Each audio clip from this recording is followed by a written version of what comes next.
నమస్తే, welcome to focus. Pak ఆక్రమిత కశ్మీర్లో పరిస్థితులు ఉద్రిక్తంగా మారుతున్నాయి.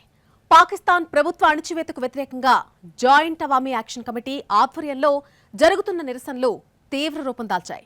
తమ డిమాండ్స్ ను వెంటనే పరిష్కరించకపోతే జూలై 9న భారీ నిర్ణయాత్మక పోరాటానికి దిగుతామని ఇస్లామాబాద్కు జేఏసీ 48 గంటల అల్టిమేటం జారీ చేసింది. పాక్ ఆక్రమిత కాశ్మీర్లో టెన్షన్. స్వాతంత్రమే హక్కు అంటున్న జనాలు, ఇండియాలో కలపాలంటూ నినాదాలు, ఉద్యమకారుల అరెస్టులపై ఆగ్రహ జ్వాలలు, పాక్ ప్రభుత్వానికి 48 గంటల డెడ్ లైన్. పాక్ ఆక్రమిత కాశ్మీర్ ఆందోళనలతో అట్టుడుకుతోంది. ప్రభుత్వానికి వ్యతిరేకంగా ప్రజలంతా ఏకమయ్యారు. వీ వాంట్ జస్టిస్ అంటూ నినదిస్తున్నారు. స్వాతంత్రమే తమ హక్కు అంటున్నారు. ప్రభుత్వం ఉక్కుపాదం మోపుతున్నా స్థానికులు వెనక్కి తగ్గడం లేదు. పాక్ ప్రభుత్వ ప్రజా వ్యతిరేక విధానాలపై నిత్యం పోరాడుతున్న జేఏఏసీ ప్రభుత్వానికి 48 గంటల డెడ్ లైన్ విధించింది. నిరసనల్లో ప్రాణాలు కోల్పోయిన వారికి కమిటీ నివాళులు అర్పించింది. తమ డిమాండ్లన్నింటినీ వెంటనే నెరవేర్చాలని అల్టిమేటం జారీ చేసింది. లేని పక్షంలో జూలై 9న ఫైనల్ యాక్షన్కు దిగుతామని గట్టి హెచ్చరికలు జారీ చేసింది. ఆ రోజు జరగబోయే ఉద్యమంలో పీఓకే ప్రజలతో పాటు విదేశాల్లో ఉంటున్న కాశ్మీరీలు కూడా పెద్ద ఎత్తున పాల్గొనాలని పిలుపునిచ్చింది. ఇదే సమయంలో పీఓకేలో జరుగుతున్న పాక్ ప్రభుత్వ అణచివేతను, అమాయక పౌరుల హత్యలను స్వయంగా చూసేందుకు రావాలని అంతర్జాతీయ సమాజానికి జేఏఏసీ విజ్ఞప్తి చేసింది. జూలై 9న పీఓకేలో పర్యటించాలని ఇస్లామిక్ కోఆపరేషన్ ఆర్గనైజేషన్ ఐరాసా ప్రతినిధులు అంతర్జాతీయ మీడియా, మానవ హక్కుల సంఘాలను ఆహ్వానించింది. స్వాతంత్రం తమ హక్కు అని, పాకిస్తాన్ ప్రభుత్వం నుంచి స్వాతంత్రం కోరుకుంటున్నామని పాక్ ఆక్రమిత జమ్మూ కాశ్మీర్లోని పౌరులు డిమాండ్ చేస్తున్నారు. పాకిస్తాన్ ప్రభుత్వానికి వ్యతిరేకంగా నెల రోజులుగా పాక్ ఆక్రమిత కాశ్మీర్లో ప్రజలు ఆందోళన చేస్తున్నారు. ప్రభుత్వం దిగిరాకపోవడంతో నిరసనకారులు తమ ఆందోళనను మరింత ఉధృతం చేశారు. పీఓకేలో ఆందోళనలు చేస్తున్న జాయింట్ అవామీ యాక్షన్ కమిటీ నేత షౌకత్ నవాజ్ మీర్తో పాటు మరో 600 మంది ఉద్యమకారులను, పౌర హక్కుల నేతలను ప్రభుత్వం అరెస్టు చేసింది. నిరసనకారులను అణచివేయడానికి పీఓకేలోకి వెళ్తున్న నిత్యావసర సరుకులు, ఆహార పదార్థాలు, అత్యవసర మందులను ప్రభుత్వం అడ్డుకుంది. గత నెల నుంచి పాక్ ఆక్రమిత కాశ్మీర్లో పాకిస్తాన్ పరిపాలనకు వ్యతిరేకంగా పెద్ద ఎత్తున నిరసనలు కొనసాగుతున్నాయి. ఇటీవల జరిగిన ర్యాలీల్లో పీఓకే పాకిస్తాన్లో భాగం కాదు, మాకు స్వేచ్ఛ కావాలి అంటూ నినాదాలు చేస్తున్నారు. స్థానిక సమస్యలు, సంస్కరణల డిమాండ్లతో ప్రారంభమైన ఈ ఉద్యమం ఇప్పుడు పాకిస్తాన్ రాజకీయ ఆధిపత్యానికి వ్యతిరేకంగా స్వాతంత్ర డిమాండ్గా మారింది. జూన్ 5న జేఏఏసీని ఉగ్రవాద సంస్థగా ప్రకటిస్తూ పాకిస్తాన్ ప్రభుత్వం నిషేధం విధించింది. అనంతరం ఆందోళనలను అణచివేసేందుకు భద్రతా బలగాలను మోహరించి కఠిన చర్యలను చేపట్టింది. ప్రభుత్వం విధించిన ఆర్థిక దిగ్బంధనాన్ని వెంటనే ఎత్తివేయాలని పీఓకే ప్రజలు డిమాండ్ చేస్తున్నారు. కమ్యూనికేషన్ సేవలను పునరుద్ధరించాలని, ఆహారం, మందుల సరఫరాకు ఎలాంటి ఆటంకం కలిగించకూడదని ఆందోళనకారులు కోరుతున్నారు. అరెస్టైన జేఏఏసీ అగ్రనేత షౌకత్ నవాజ్ మీర్తో సహా 600 మందికి పైగా కార్యకర్తలు, రాజకీయ నాయకులను బేషరతుగా విడుదల చేయాలని పట్టుబడుతున్నారు. గతంలో ప్రభుత్వం అంగీకరించిన 38 అంశాల ఒప్పందాన్ని వెంటనే అమలు చేయాలని అల్టిమేటం జారీ చేశారు. ఆందోళనలో మరణించిన వారి మృతదేహాలను వారి కుటుంబాలకు అప్పగించాలని డిమాండ్ చేస్తున్నారు. జేఏఏసీ ఆధ్వర్యంలో పలు ప్రాంతాల్లో భారీగా నిరసన ప్రదర్శనలు చేపట్టారు. అనేక ప్రాంతాల్లో వేలాదిగా ఆందోళనకారులు నిరసన చేశారు. అక్రమంగా అరెస్టు చేసిన తమ వారిని విడుదల చేయాలని డిమాండ్ చేశారు. ఇదే సమయంలో పాకిస్తాన్ పాలన నుంచి తమకు విముక్తి కావాలంటూ నిరసన చేపట్టారు. లేకుంటే ఇండియాతో తమను మళ్లీ కలపాలని కోరుతున్నారు. ఈ ఆందోళనల్లో పిల్లలు, యువత, మహిళలు సహా అందరూ పాల్గొంటున్నారు. ఇస్లామాబాద్ ప్రభుత్వం తమను ఇన్నాళ్లుగా దోపిడీకి గురి చేసిందని విమర్శించారు. భద్రతా దళాల నుంచి ఎటువంటి ప్రతిఘటన లేకుండా మహిళలు, పిల్లలు, వృద్ధులు ఆందోళనల్లో ముందు వరుసలో ఉంటున్నారు. ఇంకోవైపు ఆందోళనల్ని అణచివేసేందుకు పాక్ ప్రభుత్వం కఠినంగా వ్యవహరిస్తోంది.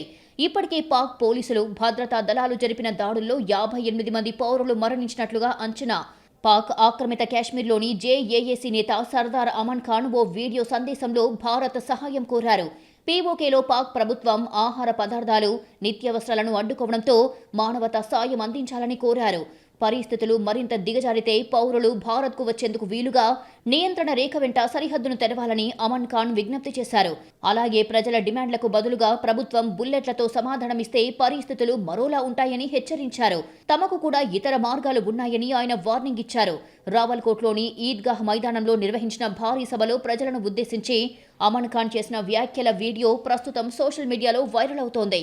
ఉగ్రవాద నిరోధక చట్టం కింద జేఏఏసీని నిషేధించడంపై పాకిస్తాన్ మానవ హక్కుల సంఘం ఆందోళన వ్యక్తం చేసింది.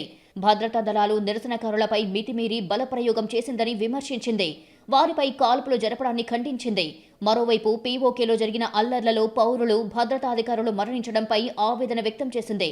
ఇంటర్నెట్, ఫోన్ సేవలు నిలిపివేయడంపై నిరసన వ్యక్తం చేసింది. ఆ ప్రాంత ప్రజల రాజకీయ హక్కులను నిరంతరం హరిస్తూ చేసే చర్చలు అర్ధరహితమని, శాంతియుతంగా నిరసన తెలిపే హక్కును కాపాడాలి అని పాకిస్తాన్ మానవ హక్కుల సంఘం కోరింది. పీఓకే ప్రజల సమస్యలను పారదర్శకంగా పరిష్కరించాలి. పీఓకేలో మారణహోమం సృష్టించిన పాకిస్తాన్పై భారత్ తీవ్రస్థాయిలో విరుచుకుపడింది. తన వ్యవస్థీకృత వైఫల్యాలను, తీవ్రమైన మానవ హక్కుల ఉల్లంఘనలను కప్పిపుచ్చుకోవడానికి ఇస్లామాబాద్ అసత్య ప్రచారాలను చేస్తోందని విమర్శించింది. పాకిస్తాన్ తన సొంత వైఫల్యాలను కప్పిపుచ్చుకోవడానికి, మానవ హక్కుల ఉల్లంఘనల నుంచి దృష్టిని మరల్చడానికి ప్రయత్నాలు చేస్తోందని భారత్ ఆగ్రహం వ్యక్తం చేసింది. పీఓకేలో పాక్ దళాలు జరిపిన కాల్పుల్లో పలువురు నిరసనకారులు మరణించారు. మరెంతో మంది తీవ్రంగా గాయపడ్డారు. అందుకే అంతర్జాతీయ సమాజం పాక్ దుశ్చర్యలను, మానవ హక్కుల ఉల్లంఘనలను ఖండించాలని భారత్ కోరింది. పాకిస్తాన్ ఆక్రమిత కశ్మీర్ ప్రజలపై ఆ దేశ ప్రభుత్వం సవతి తల్లి ప్రేమ చూపిస్తోంది. పీఓకే లేని సహజ వనరులను దోపిడీ చేస్తోంది. ప్రశ్నించిన వారిని అరెస్టులు చేయిస్తోంది. ఉద్యోగాలు, వేతనాల అంశాల్లో జరుగుతున్న అన్యాయంపై పీఓకే ప్రజలు రగిలిపోతున్నారు. తమ వనరులను దోచుకుంటున్న పాకిస్తాన్ పాలకులపై ఆందోళనలు ఉధృతం చేస్తున్నారు. నెత్తురోడుతున్న పాక్ ఆక్రమిత కశ్మీర్, విద్యుత్ ఛార్జీలపై స్థానికులు ఆగ్రహం, పాక్ సైనికుల అల్లర్లలో అమాయకులు మృతి, నిరసనలను అణచివేస్తున్న ప్రభుత్వం. పాకిస్తాన్ పాలకులపై పాక్ ఆక్రమిత కాశ్మీర్ ప్రజల ఆగ్రహం కట్టలు తెంచుకుంటోంది. నిత్యావసరాల ధరల భారం, ఉద్యోగాల్లో నియామకాలు, వేతనాల వంటి అంశాల్లో పాక్ పాలకులపై స్థానికులు ఇప్పటికీ అసంతృప్తితో ఉన్నారు. విద్యుత్ విషయంలోనూ తమకు తీవ్ర అన్యాయం జరుగుతూ ఉండడం వల్ల ఆందోళనలు ఉధృతం చేస్తున్నారు. పాకిస్తాన్లో మెజారిటీ విద్యుత్ ఉత్పత్తి పీఓకే ప్రాంతంలో జరుగుతోంది. అయినా వీరి నుంచే పాక్ ప్రభుత్వం అధికంగా విద్యుత్ ఛార్జీలను వసూలు చేస్తోంది. సరఫరా చేస్తున్న విద్యుత్లో నాణ్యత ఉండటం లేదు. తరచూ విద్యుత్ కోతలు విధిస్తుండడం వల్ల స్థానిక వ్యాపారులు తీవ్రంగా నష్టపోతున్నారు. దీంతో తమ ప్రాంతంలో తయారైన విద్యుత్పై కొంత శాతం ఓనర్షిప్ కావాలని పీఓకే ప్రజలు డిమాండ్ చేస్తున్నారు. తమ నుంచి పన్నులను ముక్కుపిండి వసూలు చేసి చైనా కంపెనీలకు దోచిపెడుతున్నారని ఆగ్రహం వ్యక్తం చేస్తున్నారు. పీఓకేలో 4000 మెగావాట్ల విద్యుత్ను ఉత్పత్తి చేస్తున్నారు. పీఓకేలో 24 గంటల విద్యుత్ సరఫరాకు 400 మెగావాట్ల విద్యుత్ అవసరం. మాంగ్లా డ్యాంను నిర్మించినప్పుడు ఇస్లామాబాద్ పాలకులు పీఓకే ప్రభుత్వంతో ఉచిత విద్యుత్ అందిస్తామని ఒప్పందం చేసుకున్నారు. నీలం, జీలం హైడ్రో పవర్ ప్రాజెక్టు నిర్మాణం క్రమంలో అలాంటి ఒప్పందాలేం చేసుకోలేదు. పీఓకే ప్రజల డబ్బుతో నిర్మితమవుతున్న ఈ ప్రాజెక్టును చైనా కంపెనీకి అప్పగించారు. పీఓకేలో చాలా నదులు ఉన్నాయి. అక్కడ విద్యుత్ ఉత్పత్తి కోసం పలు ప్రాజెక్టులను పాక్ ప్రభుత్వం నిర్మిస్తోంది. ఇందుకోసం స్థానికులే ఎక్కువ పన్ను చెల్లించాలని అధికారులు చెబుతున్నారు. దీంతో స్థానికులు విద్యుత్ ఛార్జీల చెల్లింపులను బహిష్కరించారు. పాకిస్తాన్ ఆక్రమిత కాశ్మీర్ మరోసారి నెత్తురోడింది. స్థానిక అవామీ యాక్షన్ కమిటీ జేఏఏసీపై నిషేధానికి వ్యతిరేకంగా నిరసనలు చేస్తున్న పౌరులపై పాక్ సైన్యం కాల్పులు జరిపింది. దీంతో అల్లర్లు చెలరేగాయి. ఈ అల్లర్లలో పలువురు భద్రతా సిబ్బంది సహా పదుల సంఖ్యలో ప్రాణాలు కోల్పోయారు. 200 మంది వరకు గాయాల పాలయ్యారని పాక్ ప్రభుత్వం తెలిపింది. అయితే మృతుల సంఖ్య చాలా ఎక్కువగా ఉందని, పాక్ ప్రభుత్వం కావాలనే వివరాలను బయటికి రానివ్వడం లేదని జేఏఏసీతో పాటు స్థానికులు ఆరోపిస్తున్నారు. రావల్కోట్ నగరంలో సైన్యానికి, నిరసనకారులకు మధ్య ఘర్షణలు చెలరేగాయి. పోలీసుల కాల్పుల్లో ఓ వ్యాపారి మరణించడంతో జేఏఏసీ మద్దతుదారులు ఆసుపత్రికి భారీగా చేరుకున్నారు. భద్రతా దళాలు వారిని చెదరగొట్టడానికి చూశాయి. దీంతో జేఏఏసీకి చెందిన కార్యకర్తలు ఆటోమేటిక్ రైఫిళ్లు, పెట్రోల్ బాంబులు, ఇతర ఆయుధాలతో దాడులకు దిగారు. దీనిని అడ్డుకోవడానికి భద్రతా దళాలు కాల్పులు జరపడంతో 6 నిరసనకారులు మరణించారు. ఆ తర్వాత పలువురిని అరెస్టు చేశారు. పాక్ ఆక్రమిత కాశ్మీర్లో పౌర సమాజ కూటమిగా ఏర్పడిన జేఏఏసీ పీఓకేలో ఆర్థిక, రాజకీయాలకు సంబంధించిన విషయాలపై ప్రభుత్వాన్ని నిలదీస్తోంది. ముఖ్యంగా పీఓకేలో ఇంతకు ముందు జరిగిన హింసాత్మక ఘటనలు, ఇంటర్నెట్ నిలిపివేత, విద్యుత్ కొరత, ద్రవ్యోల్బణం, నిరుద్యోగం, వనరుల దోపిడీ, రాజకీయ వివక్ష మొదలైన సమస్యలపై పోరాడుతోంది. అందులో భాగంగానే ఈ నెల 27న పాక్ ఆక్రమిత కాశ్మీర్ శాసనసభకు ఎన్నికలు నిర్వహించాలని పాక్ నిర్ణయించింది.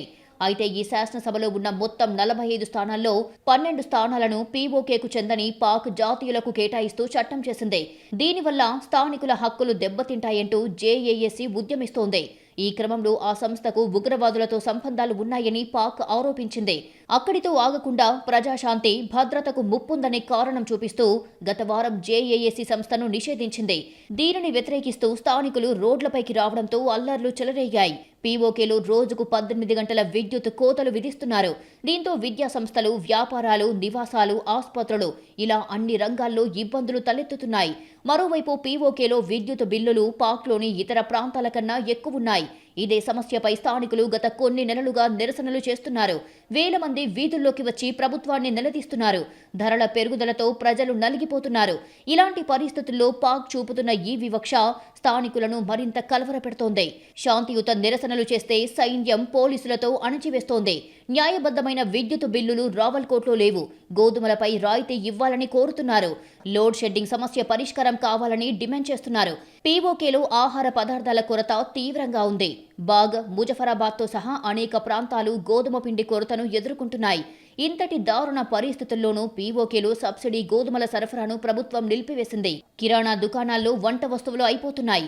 గోధుమ పిండి కొరత వల్ల బ్రెడ్, బేకరీ వస్తువుల ధరలు భారీగా పెరిగాయి. భారత్లోని జమ్మూ కాశ్మీర్ రికార్డు స్థాయి పర్యాటకులను ఆకర్షించి కళకళలాడుతుంటే పాక్ ఆక్రమిత కాశ్మీర్ ప్రజలు మాత్రం అనేక కష్టాలు అనుభవిస్తున్నారు. పాక్ ప్రభుత్వంపై తిరుగుబాటు చేస్తున్నారు. 2024లోనూ పాక్ ఆక్రమిత కాశ్మీర్ పీఓకే ప్రజలు రోడ్డెక్కారు. ఇలాంటి పన్నులు లేకుండా విద్యుత్ సరఫరా చేయాలని, గోధుమ పిండిని రాయితీ ధరకు అందించాలని జేఏఏసీ ఆందోళన చేసింది. అప్పటి ఘర్షణల్లో దాదాపు 100కి పైగా ఆందోళనకారులు, పోలీసులు గాయపడ్డారు. జేఏఏసీకి చెందిన డజన్ల కొద్ది నాయకులు అరెస్టయ్యారు. భారత్, పాకిస్తాన్లను విడదీసే నియంత్రణ రేఖ ఇరువైపులా పరస్పర భిన్నమైన పరిస్థితులు కనిపిస్తున్నాయి. పాక్ ఆక్రమిత కశ్మీర్ ఆందోళనలు, హింసాత్మక అల్లర్లతో అట్టడికిపోతుంటే భారత్లోని జమ్మూ కాశ్మీర్ మాత్రం ప్రగతి పదంలో దూసుకెళ్లిపోతోంది. అటు బలూచ్, ఇటు పీఓకే ప్రజలు పాకిస్తాన్ ప్రభుత్వానికి చెమటలు పట్టిస్తున్నారు. ఇటు పీఓకే, అటు బలూచిస్తాన్ పాక్ను వణికిస్తున్న రెండు ప్రాంతాలు. ఎవరికి వారి స్వాతంత్ర్యం కోసం డిమాండ్. అణచివేతపై రగిలిపోతున్న రెండు ప్రాంతాలు. పాకిస్తాన్ను ఓవైపు బలూచ్ ఉద్యమం, మరోవైపు పీఓకే ఉద్యమాలు కంటి మీద కునుకు లేకుండా చేస్తున్నాయి. రెండు ప్రాంతాలది పరిస్థితి ఒకటే. అక్కడి వనరులను దోచుకుంటున్న ప్రభుత్వం అభివృద్ధి చేయడంలో నిర్లక్ష్యం చూపుతోంది. అందుకే బలూచ్, పీఓకే పాకిస్తాన్ ప్రభుత్వంపై రగిలిపోతున్నాయి. సహజ సంపద అపారంగా ఉన్న ఈ ప్రాంతాలు దశాబ్దాలుగా అణచివేతకు గురవుతున్నాయి. అటు బలూచ్, ఇటు పీఓకే ప్రజా ఉద్యమాలు పాక్ ప్రభుత్వానికి కంట్లో నలుసులా మారాయి. బలూచిస్తాన్ ప్రాంతంలో బలూచ్ లిబరేషన్ ఆర్మీ దాడికి పాల్పడింది. గ్వాదర్ జిల్లాలోని జీవానీ పరిధిలో ఉన్న పన్వాన్ ప్రాంతంలోని పాకిస్తాన్ కోస్ట్ గార్డ్స్ క్యాంపును లక్ష్యంగా చేసుకుంది. ఈ ఘటనలో 30 మందికి పైగా భద్రతా సిబ్బంది మృతి చెందారు. మజీద్ బ్రిగేడ్కు చెందిన సభ్యుడు పేలుడు పదార్థాలతో నింపిన మాజ్డా వాహనాన్ని కోస్ట్ గార్డ్స్ క్యాంపులోకి తీసుకెళ్లి పేల్చినట్లు బిఎల్ఏ వెల్లడించింది. ఈ భారీ పేలుడు కారణంగా కోస్ట్ గార్డ్స్ క్యాంపు తీవ్రంగా దెబ్బతింది. పేలుడు అనంతరం తమ ఫతేహ్ స్క్వాడ్కు చెందిన సభ్యులు క్యాంపుపై దాడి చేసినట్లుగా తెలిపింది. పేలుడు నుంచి బయటపడిన భద్రతా సిబ్బందిని లక్ష్యంగా చేసుకుని దాడులు కొనసాగించింది. 30 మందికి పైగా పాకిస్తాన్ భద్రతా సిబ్బంది మృతి చెందినట్లు బిఎల్ఏ ప్రకటించింది. మరికొందరు తీవ్రంగా గాయపడ్డారు. బలూచిస్తాన్లో పాకిస్తాన్ ప్రభుత్వానికి వ్యతిరేకంగా కార్యకలాపాలు సాగిస్తున్న వేర్పాటువాద గ్రూపుల్లో బలూచ్ లిబరేషన్ ఆర్మీ ఒకటి. భద్రతా బలగాలు, ప్రభుత్వ కార్యాలయాలు, కీలక మౌలిక సదుపాయాలను లక్ష్యంగా చేసుకుంటోంది. గతంలో జరిగిన పలు దాడులకు ఈ సంస్థ బాధ్యత ప్రకటించింది. ముఖ్యంగా బలూచిస్తాన్లోని తీర ప్రాంతాలు, సహజ వనరులు అధికంగా ఉన్న ప్రాంతాల్లో బిఎల్ఏ కార్యకలాపాలు కొనసాగుతున్నాయి. గ్వాదర్ ప్రాంతంలోనూ గత కొన్నేళ్లుగా భద్రతాపరమైన సవాళ్లు ఎదురవుతున్నాయి. పాకిస్తాన్కు వ్యూహాత్మకంగా అత్యంత కీలకమైన గ్వాదర్ పోర్ట్ ఈ జిల్లాలోనే ఉంది. చైనా, పాకిస్తాన్ ఎకనామిక్ కారిడార్లో గ్వాదర్ కీలక ప్రాంతంగా ఉంది. పాక్ ఆక్రమిత కాశ్మీర్లో నిరసనలను అణచివేసేందుకు పాకిస్తాన్ భద్రతా దళాలు జరిపిన కాల్పుల్లో 10ల సంఖ్యలో ప్రాణాలు కోల్పోయారు. పీఓకేలోని రావలాకోట్, ముజఫరాబాద్, మీర్పూర్ వంటి పట్టణాలు అశాంతి, అరెస్టులు, హత్యలతో అట్టుడుకుతున్నాయి. ఈ ప్రాంతంలో పాక్ ప్రభుత్వం ఆధిపత్యాన్ని స్థానికులు తీవ్రంగా వ్యతిరేకిస్తున్నారు. సరిగ్గా అదే సమయంలో భారత్ జమ్మూ కాశ్మీర్లో జోజిలా టన్నెల్ నిర్మాణంలో కీలక ఘట్టం పూర్తయింది. హిమాలయ లోతుల్లో వ్యూహాత్మక జోజిలా టన్నెల్ బ్రేక్ త్రూను ఘనంగా జరుపుకుంది. ఇది ఆసియాలోనే అత్యంత పొడవైన ద్విముఖ సొరంగం. జమ్మూ కాశ్మీర్ను లద్దాఖ్తో అనుసంధానించే ఈ సొరంగం అన్ని కాలాల్లోనూ ప్రయాణానికి అనుకూలంగా ఉంటుంది. ఇలా నియంత్రణ రేఖకి ఇరువైపులా ఉన్న కాశ్మీర్లో పరస్పర భిన్నమైన పరిస్థితులకు ఈ రెండు ఘటనలే సజీవ సాక్ష్యం. 1947లో పాకిస్తాన్ దుశ్చర్యల కారణంగా విడిపోయిన ఈ రెండు ప్రాంతాల ప్రస్తుత వాస్తవ పరిస్థితుల్ని ఈ ఘటనలు కళ్లకు కడుతున్నాయి. జమ్మూ కాశ్మీర్, లద్దాఖ్, గిల్గిత్, బాల్టిస్తాన్, షెక్స్గామ్ లోయలు భారత్లో అంతర్భాగం. 1947 నుంచి పాకిస్తాన్ కొన్ని ప్రాంతాలను ఆక్రమించుకొని దురాగతాలకు పాల్పడుతోంది.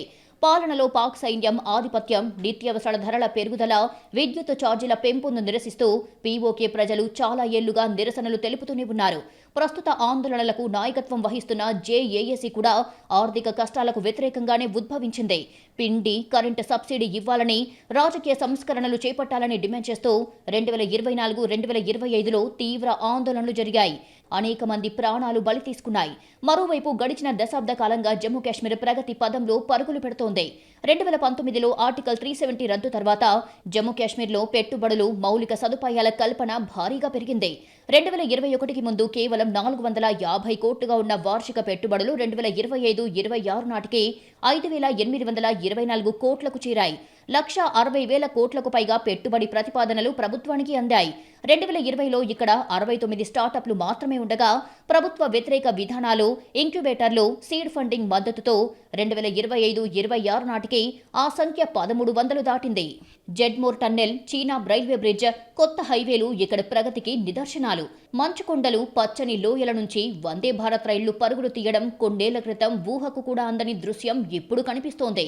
కాశ్మీర్లో కనిపిస్తున్న ఈ స్పష్టమైన అభివృద్ధి పాకిస్తాన్కు కంటి మీద కొనుకు లేకుండా చేస్తోంది. అందుకే పహల్గాం లాంటి దాడుల ద్వారా అశాంతిని సృష్టించేందుకు ప్రయత్నిస్తోందని భద్రతా విశ్లేషకులు చెబుతున్నారు.